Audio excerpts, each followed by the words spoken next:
Ha ha hoo! Data hoo!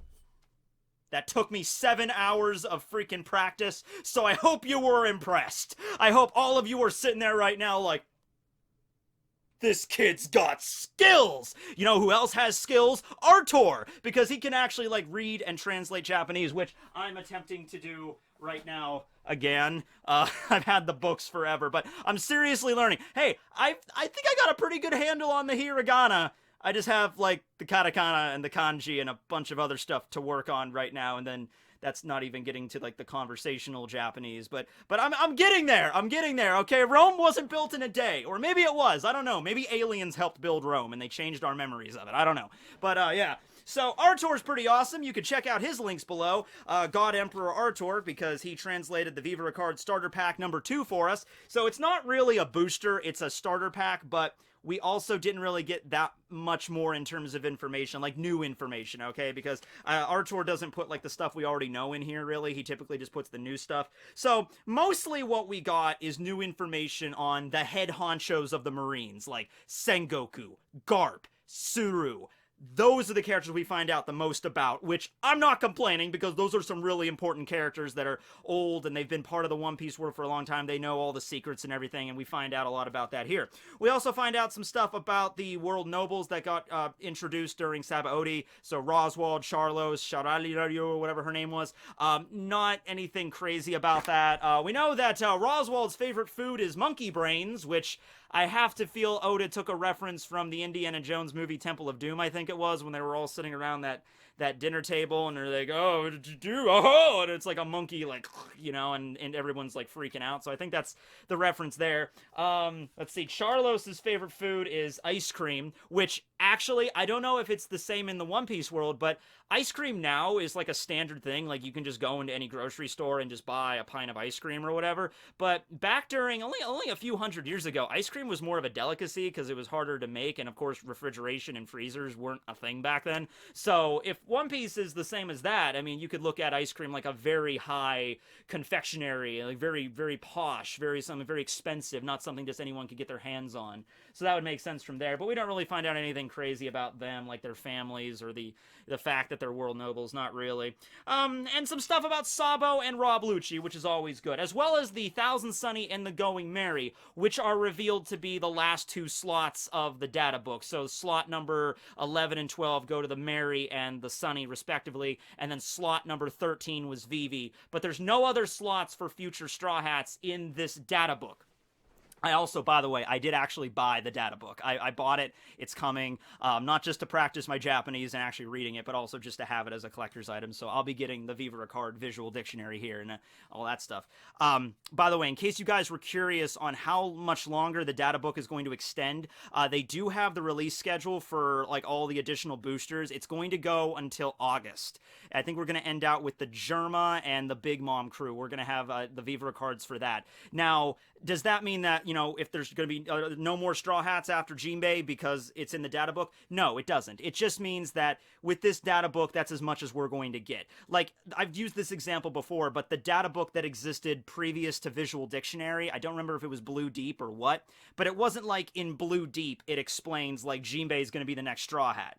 All right, so, and of course, Oda's not going to reveal, if there is going to be a new Straw Hat, I don't think he's going to reveal it in the supplemental material. He's going to reveal it in the canon of the manga. That just makes sense, right? So yeah, we'll you know, cross that bridge when we come to it if there's another data book or something after this. But for right now, that's what we got. All right, so the first thing that's kind of interesting is we get heights for the characters, as always, but we get heights for the ships as well. We get heights and lengths for the Merry and the Sunny. Now, the Merry wasn't that big of a ship. In fact, it was only 13 meters long and 11 meters tall from the base of the ship all the way up to the tip of the flagpole, so it really wasn't that big, and the Straw Hats chilled out on that for a long time, but because, like, you know, it was part of the family, you know, we cared for the Merry. The Sunny, on the other hand, is probably a lot bigger than what you figured. How big do you think the Sunny was? How tall do you think it was? Like, you know, from the base of it all the way up to the flagpole. Well, the length of the ship, from the bow to the stern, that's 39 meters. That's the same height as oars, right? And that's just from bow to stern. From the bottom of the ship all the way up to the flagpole, 56 meters. Almost twice as large as oars. Now, granted, whenever we see the Sunny, you know, it's on the water, it's sailing, obviously, so if this is the sea level, a lot of the Sunny is going to be underneath the water, we're not going to see it in its full scope, but that seemed to be a lot bigger. But then you start thinking all the shit that's on the Sunny. You think about the Soldier Dock system. It's got a freaking aquarium, a library, it's got bathrooms, a giant kitchen, the deck, which is huge, and the grass and everything. It's got the crow's nest and all these rooms on the Sunny. All the mechanics that you need to work, like the Kude Burst and the Gao Cannon and everything. Usopp's workshop, Frankie's little workshop. You know, you think about all the things on the Sunny. Yeah, about oars, twice the size of oars size ship. That seems to be about right. It's just, you don't figure it's going to be that big when you look at it in the anime and stuff, but it is pretty big. Some other interesting things about heights. Suru, you know, the great staff officer, the old woman that's like one of the higher ranking Marines. She's a vice admiral, but just in terms of seniority, she's pretty high ranking. She is 6'8" tall.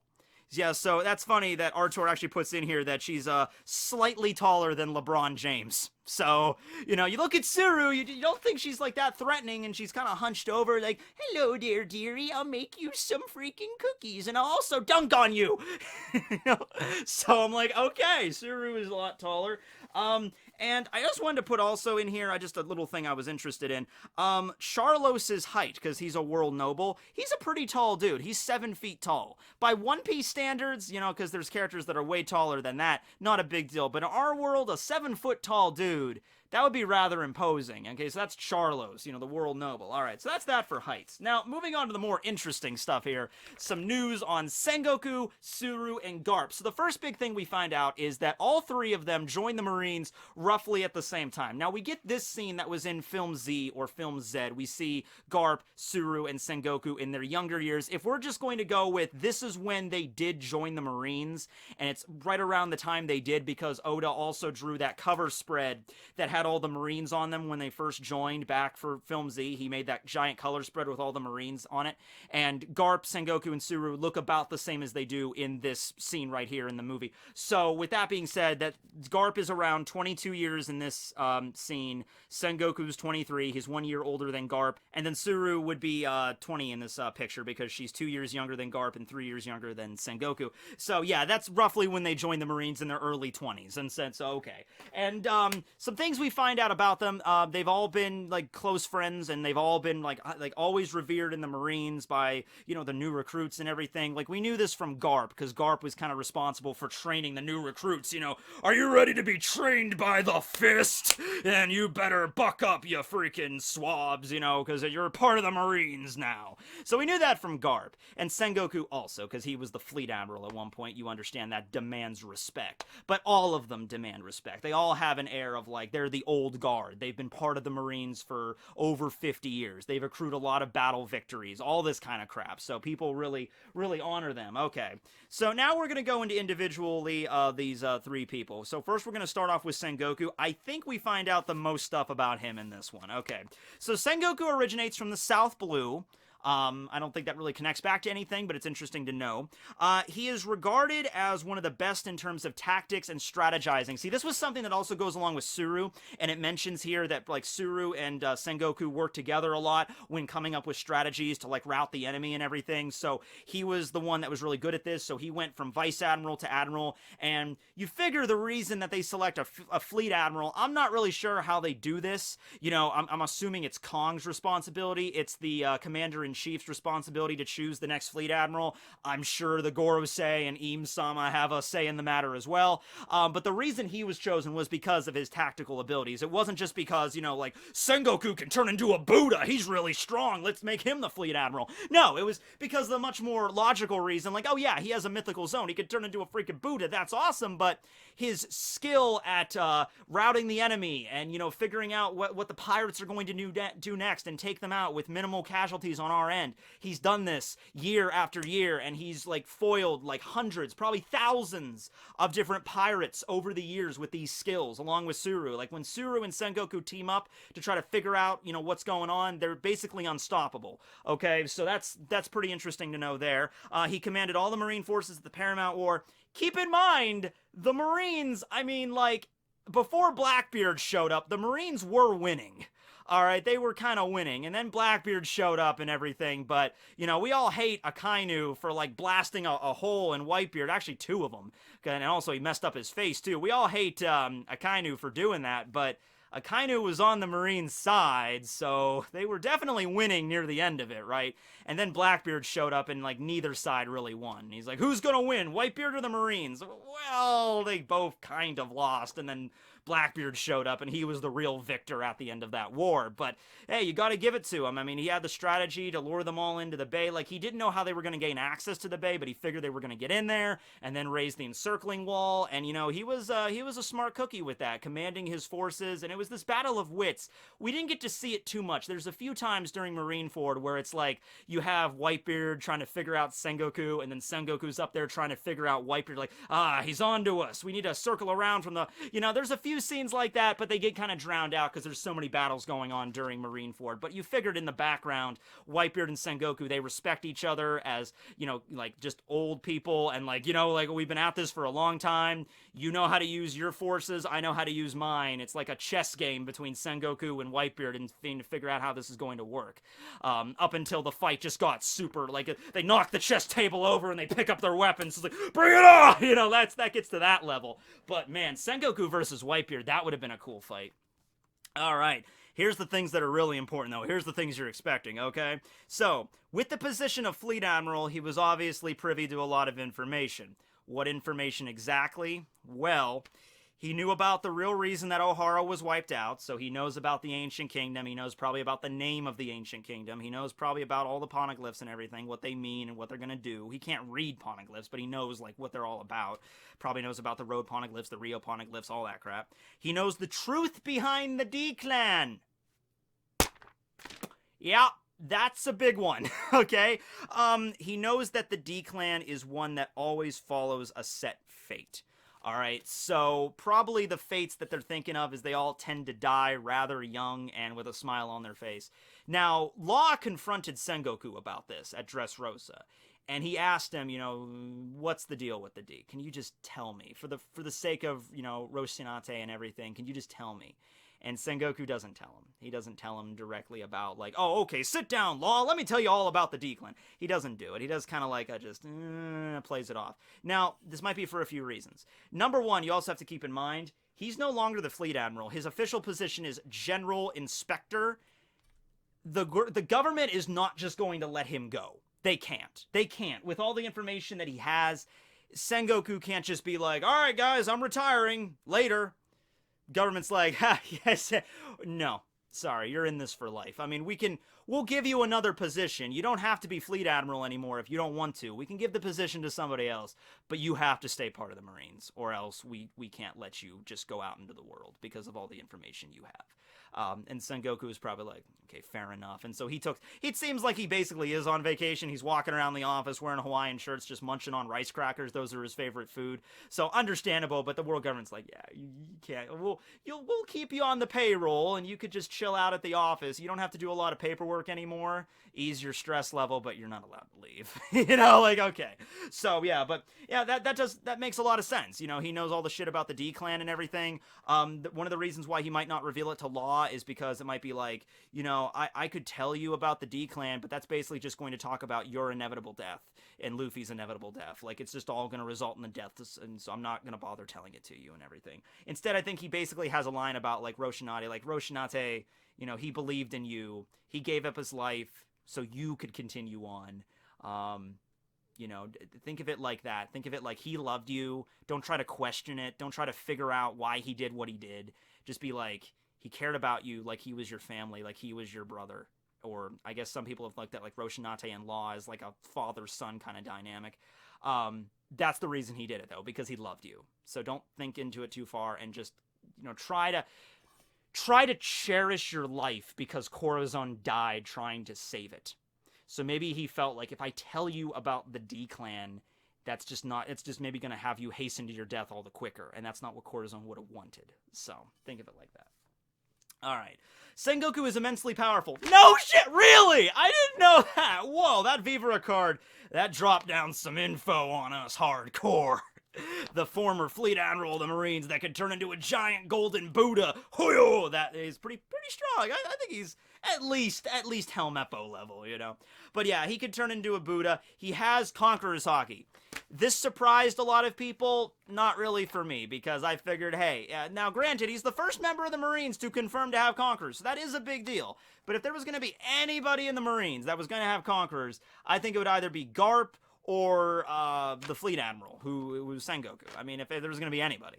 So, Suru, too. If Suru was revealed to have... If any of them were revealed to have Conquerors, like if Garp, Suru, or Sengoku, we have Conquerors now, I'd be cool with that. I'd ride along with it.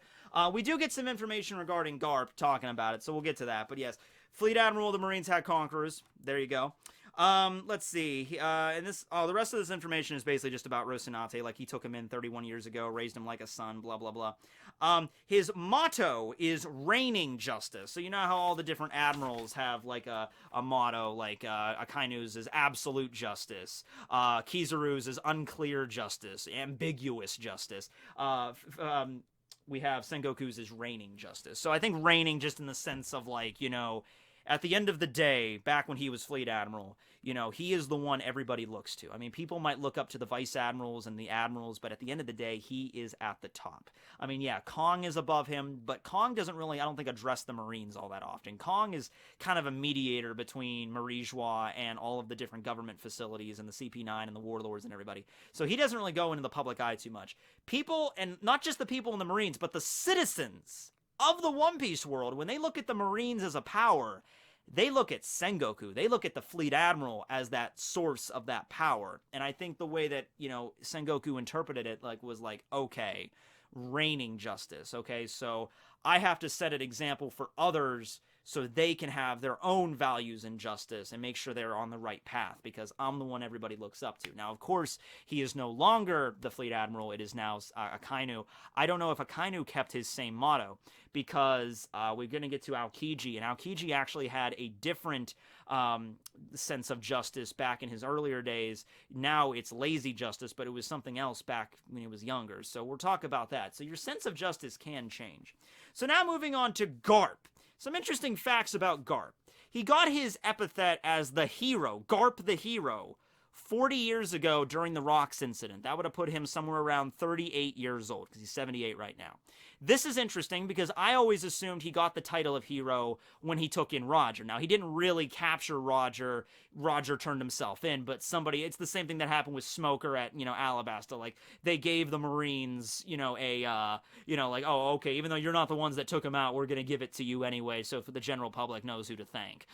So in that situation, yeah, we have Garp not bringing in Roger, but responsible for bringing him in, and he was kind of his rival, but that's not the reason he was considered the hero. He was considered a hero long before Roger's time, 40-something years ago, back when Roger was probably more of a rookie pirate or an up-and-coming pirate, and Rocks was the one that ruled the sea. I would assume Garp was either, you know, he actually did defeat Rocks, and that's why he was given the title, or it might have been something similar to Roger, where he didn't straight up like, boom, I've defeated you, Rocks! Here he is, guys! Chuck him in level 6 for me! Maybe it might have been something like that, or it might have been just like, oh, well, I fought Rocks, like, more than any other Marines, that's why I was given the title, or maybe Garp defended a city from Rocks' attacks, or something like that. His other epithet, the Fist, which sounds sexual, but it isn't. Well, maybe it could be. You know, Dragon had to be born somehow, so that means Garp had to have somebody. I don't know. But, yeah, it was 10 years later after the events of him becoming the hero that he got the moniker as the Fist. And he got that by punching Qin Zhao's head. By defeating Qin Zhao, he attained the title as the Fist. And that was when he was 48 years old. So that was 10 years later. Okay, so some timeline stuff for Garp here. Now, in the VIVRE card, it does not mention he has Conquerors. It doesn't say he doesn't have it either. Keep in mind, though, Artor points out that when Eustace Kid's, you know, card came out, it did not specify he had Conquerors either. But in just recently in Wano, we found out he did. So think of it like that. Like I said, if Garp is revealed to have it, I wouldn't be surprised. Something interesting about this, though. Garp's goal is to have the most freedom, so that's why he doesn't promote. He could be promoted to an admiral, maybe even a fleet admiral at some point. He certainly has the pedigree and the talent for it, but he chose to stay as a vice admiral because that has the most freedom. I would assume when you're an officer, people look up to you, but when you become like a high officer, not Kizaru, but when you become like an admiral, you got a lot of paperwork to do, and you got a lot of desk work and things, and you're kind of restrained because you're at the top echelon. There's a lot more vice admirals. There's only 3 admirals. There's like a bunch. There's like a dozen or so vice admirals. So vice admirals, I think they're able to just like, I'm going to get on a ship and go wherever I want. Admirals and fleet admirals might not exactly have that same freedom. Like, you know, a Kainu as a fleet admiral might not just be able to like, I'm getting on a ship, I'm sailing over there. I'm like, no, you can't. You have to stay here, and you have to fill out this paperwork, and you have to make sure that Marineford is blah, blah, blah. You know, like he has a lot more responsibilities than just sailing out and doing whatever. So that's why Garp decides to be a vice admiral. But it also states freedom is what he seeks the most. He wants the most freedom. You know, that's kind of an interesting thing for somebody that's joined the Marines. I'm just saying, like, it seems counterproductive, right? It's like if you want to have the most freedom in your life, if you want a life filled with freedom, joining the military doesn't seem to be like the first thing that you would go with. Maybe in the sense of like, okay, obviously, when you're like a grunt in the Marines or whatever, you're just starting out in the Army or whatever, you're not going to have a lot of freedom. You're basically like, you do what you're told. But you slowly rise through the ranks, you get up to the levels of like captain, major. If you're in the Navy, if you become like an admiral or a rear admiral, or you become something like that, maybe it's like, all right, now I can do more of my stuff. But yeah, it seems counterproductive there. You want to be the most freedom, but you're joining the military.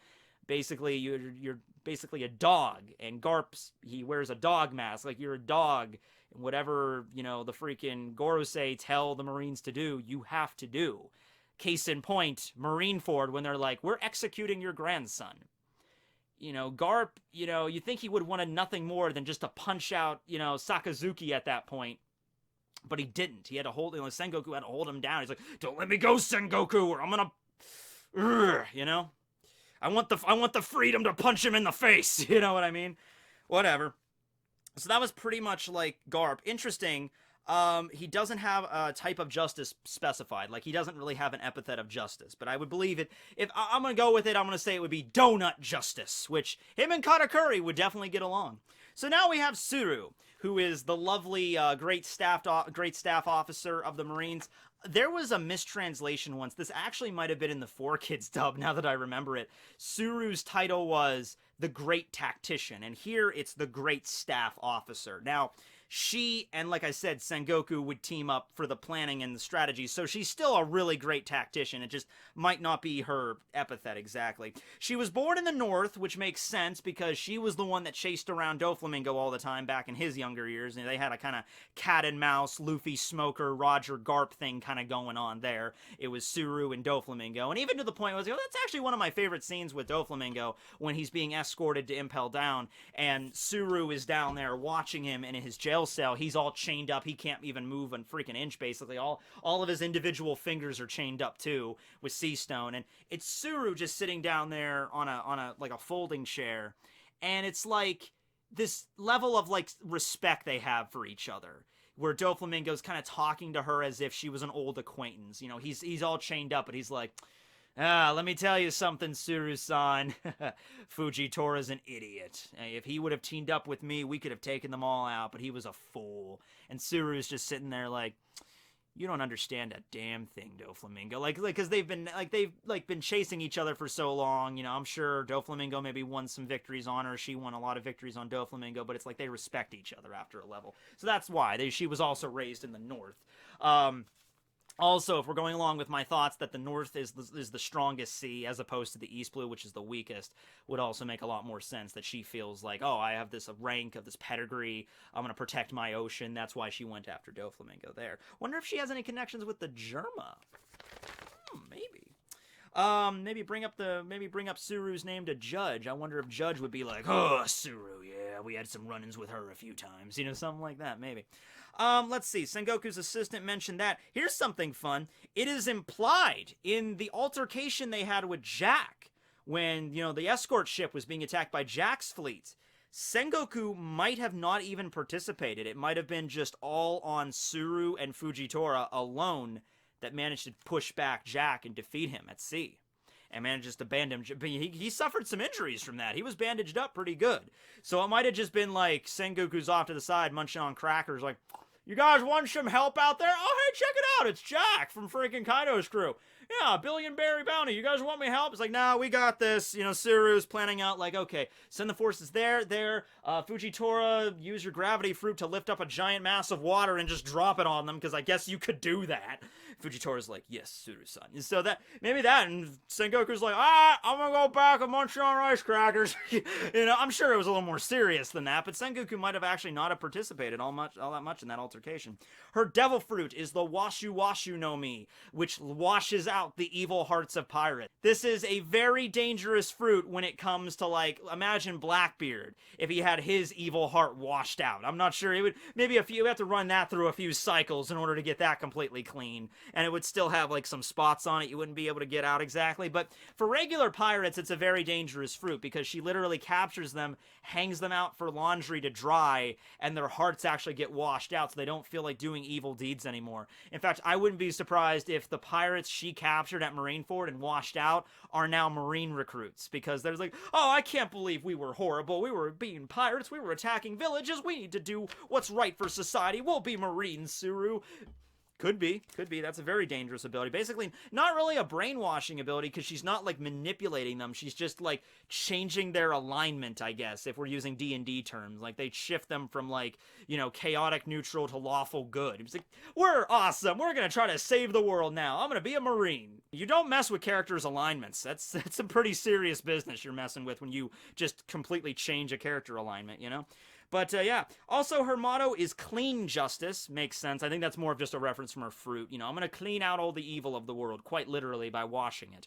And it was also mentioned she was attractive in her younger years. She was a beauty, and her beauty accentuated her brains because of that. So she was smexy. Tsuru was smart and sexy. She was smexy. All right. Okay, so moving on to Kuzan. Of course, he is no longer an admiral, so he's not put in here as a Marine. He's put in here as just a civilian. Few things about him. He's also from the South Blue, same as Sengoku. After he left the Marines, after he had his altercation with Akainu, he went over to the side of Blackbeard, and the other Marines refer to this as he fell to the darkness, or he made a contract with the darkness. That's how they refer to it. Probably in a derogatory term, because I can imagine there was a lot of Marines that looked up to Aokiji, as, like I know Smoker looked up to him. And, you know, maybe Smoker might be aware of what he's up to, but like the other Marines, just the grunts, they might look at that like, freaking Kuzan, I can't believe he would betray the Marines like this. It's one thing that he left the Marines because of Akainu, but then he would join up with Blackbeard? He's evil incarnate! How dare he do that? I can see a lot of Marines, like, dissing on Kuzan now because of that. Here's the thing. Originally, he was meant to be drawn more like the actor he was inspired from, Yusaku Matsuda, with his iconic jacket and hat. However, while the design did change a bit, he still stuck to the motif of the actor. He's designed off an actor, which a lot of the other Marines are as well. Like the admirals are designed off of other actors from like Japanese film and things. But I'm looking at this and I'm like, maybe actor? Could it possibly be that he's a deep cover agent? Like, think of it this way. Akainu and Aokiji had their epic clash at Punk Hazard. Like, we're going to figure out who's going to be the fleet admiral. Aokiji lost. He relinquished his, like, I'm done with the Marines. You can be fleet admiral. I'm gone.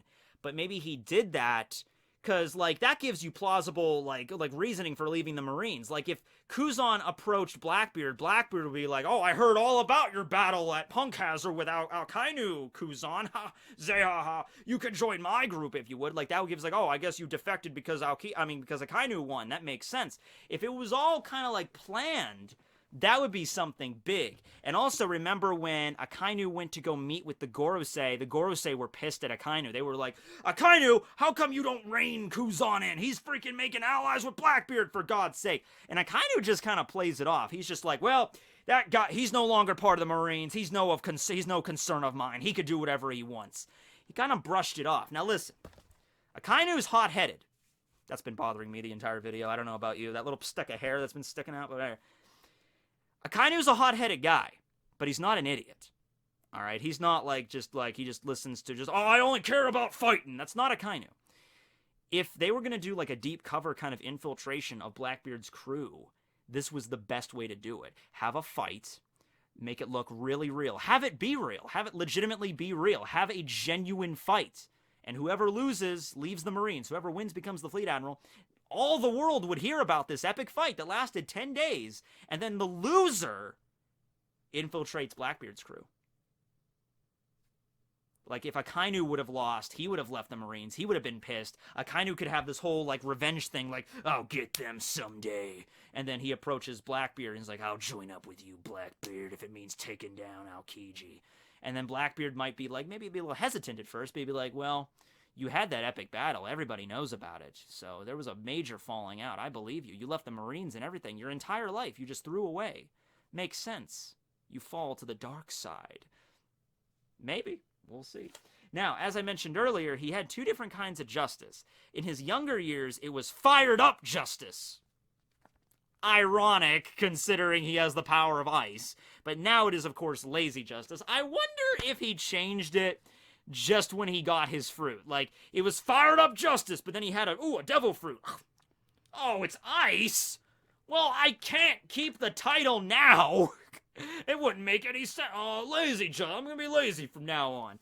I don't know, man. But that's pretty much everything about Kuzan.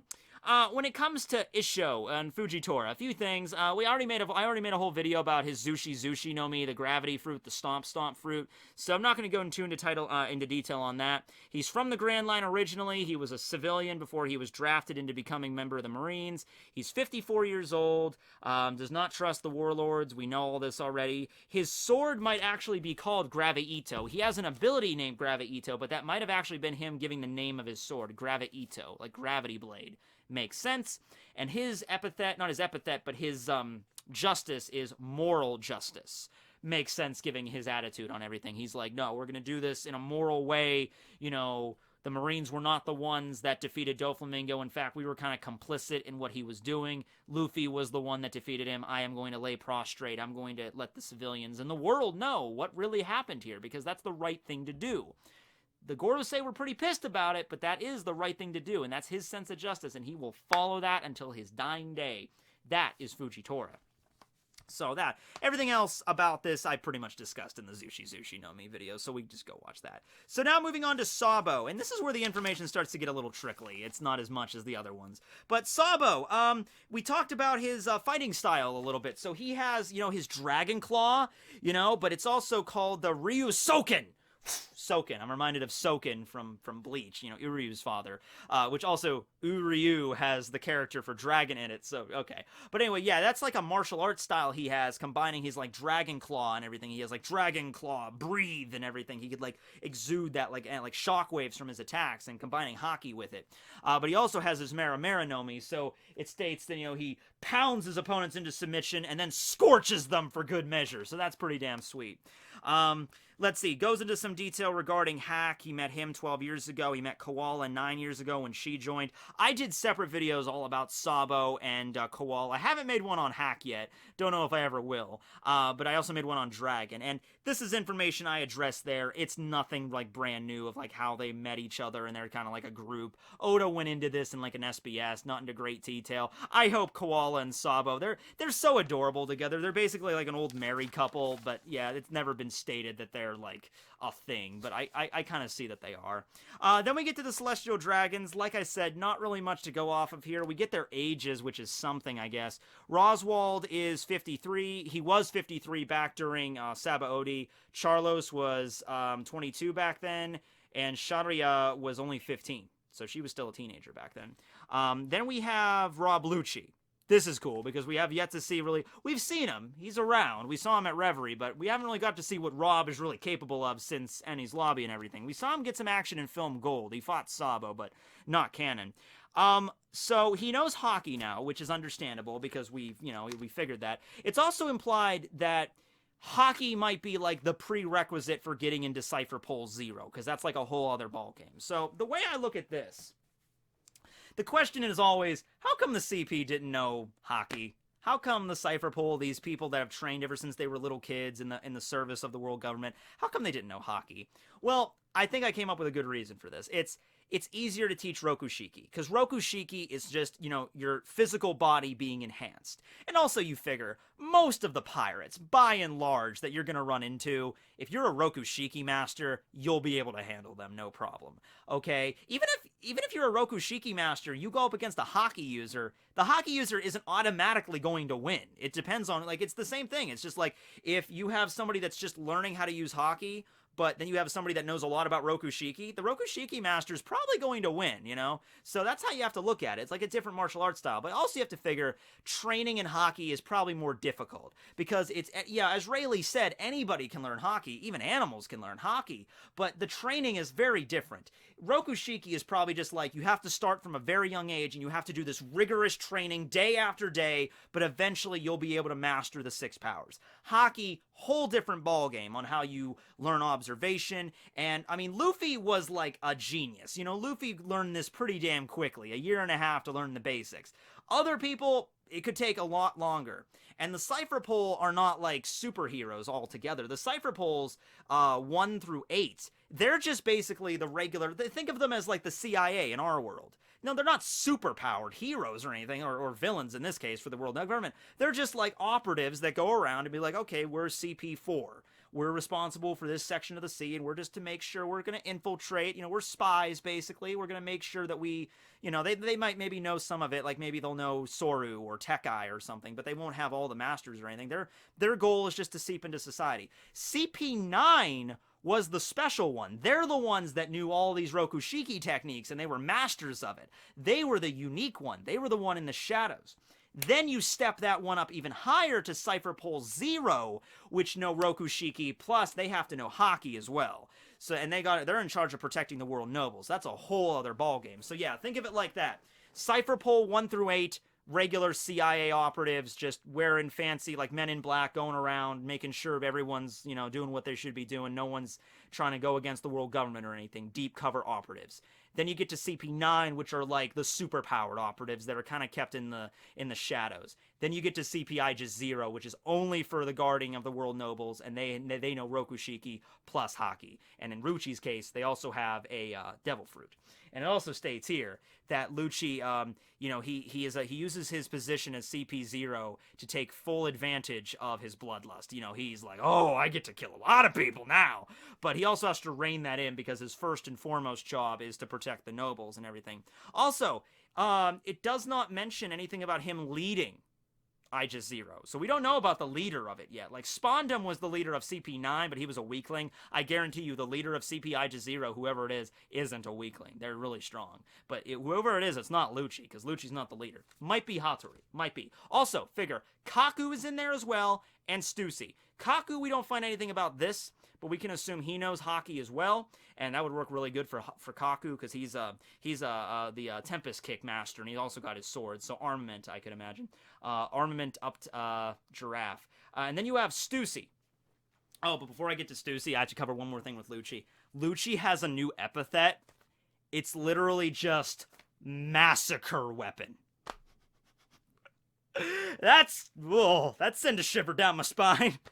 Come on, guys, oh man, we're being pushed back. Send in the massacre weapon. Lucci just walks out to some hardcore 80s rock music. Freaking Cat Claw comes out. And he just shreds through the freaking opposition, blood everywhere, just slaughter, just like freaking went through a meat grinder. He just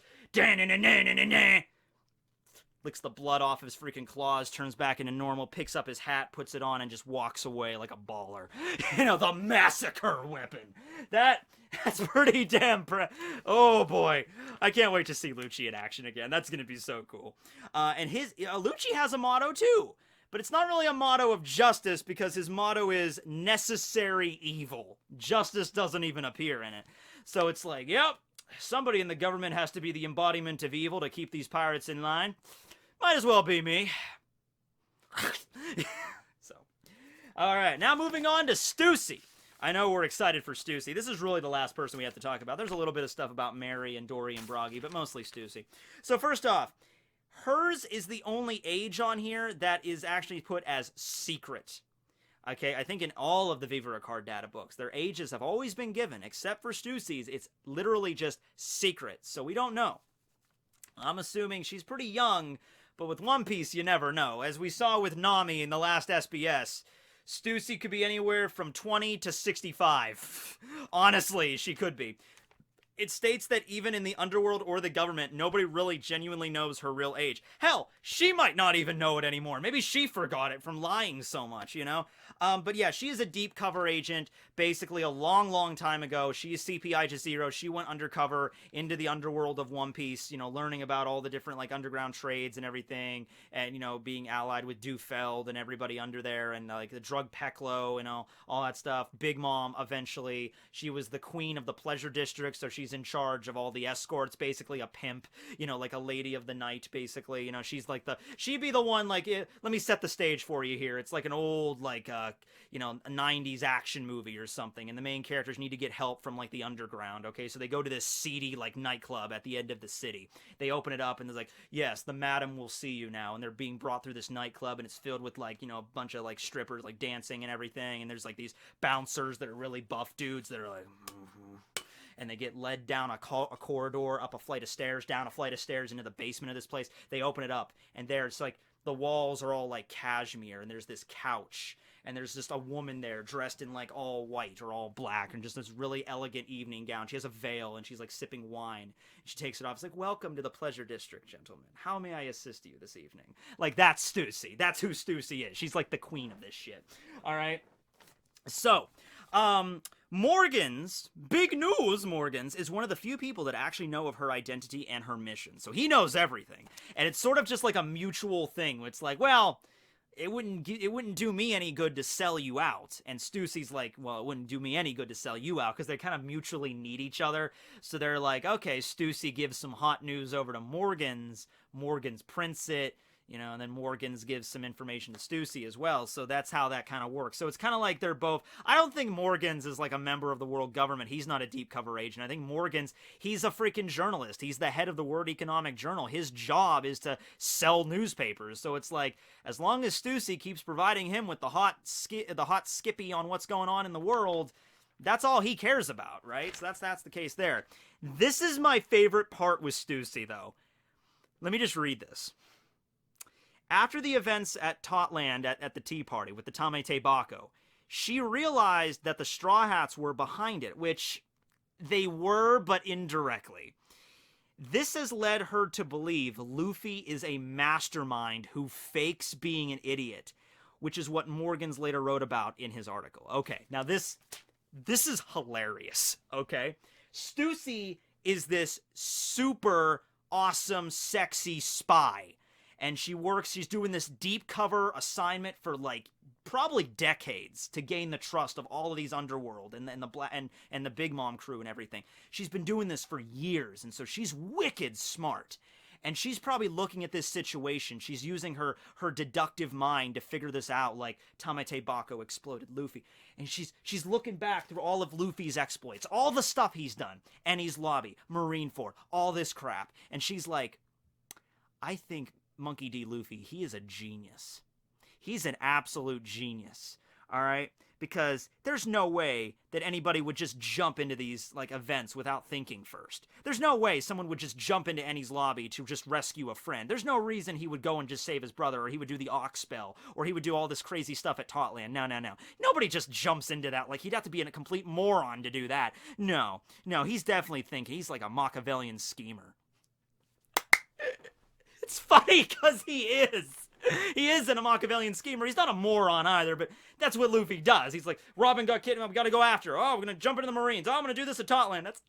He's not a genius, though. That's the great thing. But you'd figure, considering her status and what she does, her job is intelligence, you'd figure that is the logical conclusion you'd come to, right?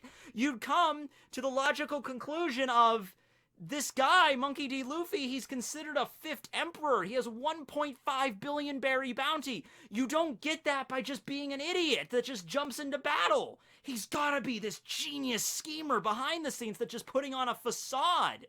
And he's a member of the D-Clan too. Oh, no way. So I would love to have a scene where Stussy encounters Luffy and like maybe interrogates him. You know, like Luffy's all chained up or something with Sea Prism and he can't move, and Stussy sits down and starts asking him questions. And like, Monkey D. Luffy, I've been watching your events, you know, for years now. All the stuff you've done ever since the East Blue. And I have a theory that you're a lot smarter than you claim to be. And I'm going to get out everything you know. And Luffy's just like, everything I know, but I'm hungry. I want some meat.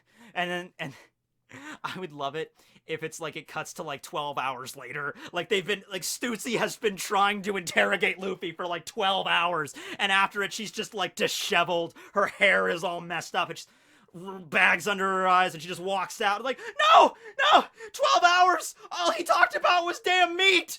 Oh my God. He really is an idiot. His mind is either a steel trap or he's really a moron, because 12 hours talking about nothing but food. Oh my God. Like she was defeated. Like her theory, I guess my theory was wrong.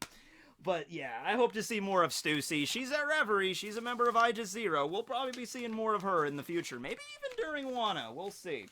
All right, so the last page here, nothing really major. Let's just close it out, basically. We got Going Merry and the Sunny as the 12th and the 11th slots. I already mentioned that, so they're already confirmed members of the crew. The Merry is confirmed to have a will of its own. Also, we kind of knew that.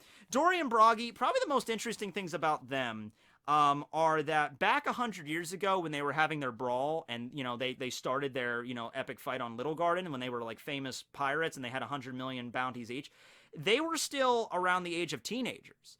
Because they were only 58 years old when they started. By giant standards, that's like teenage years, like 16, 17. Which makes sense, considering Luffy was 17 pre-time skip, and look at all the stuff he accomplished. Yeah, he got a 300 million berry bounty when he was only 17. So it makes sense that Dorian Biragi were these famous pirates back when they were that age. But now, of course, they're 100 years older, and they're still brawling. And it says they might even still be fighting on that island with their bare fists to this day, which I'm sure they are. I'm sure they'll still be fighting for a while.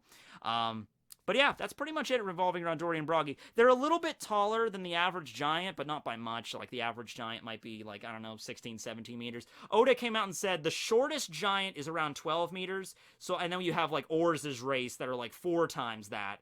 So I'm going to say roughly probably, like, 15, 16, 17 meters for your average giant. But Dorian Biragi were both well over 20 meters tall, so probably even taller than that. Okay, so that's that. Pretty much for VIVRE Card Pack 7. We got the Skypiea pack, so our boy Eneru's coming back. Maybe some information about the moon next month. I don't know. And then we have Caesar, which, who gives a shit. We're going to find out about Brownbeard.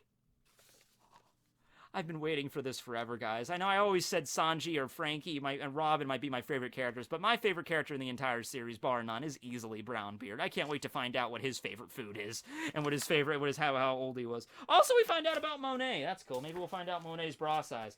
I know we haven't found out the bra size about any other characters in the VIVRE card, but Monet will be the one to change that. Anyway, I hope you guys enjoyed this video. Went on a little longer than I expected, but it's fine.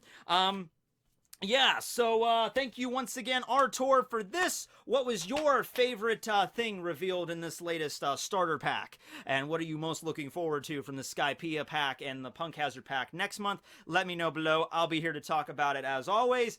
Thanks for watching, everybody. This will be Tekking101 signing out. Ryusoken!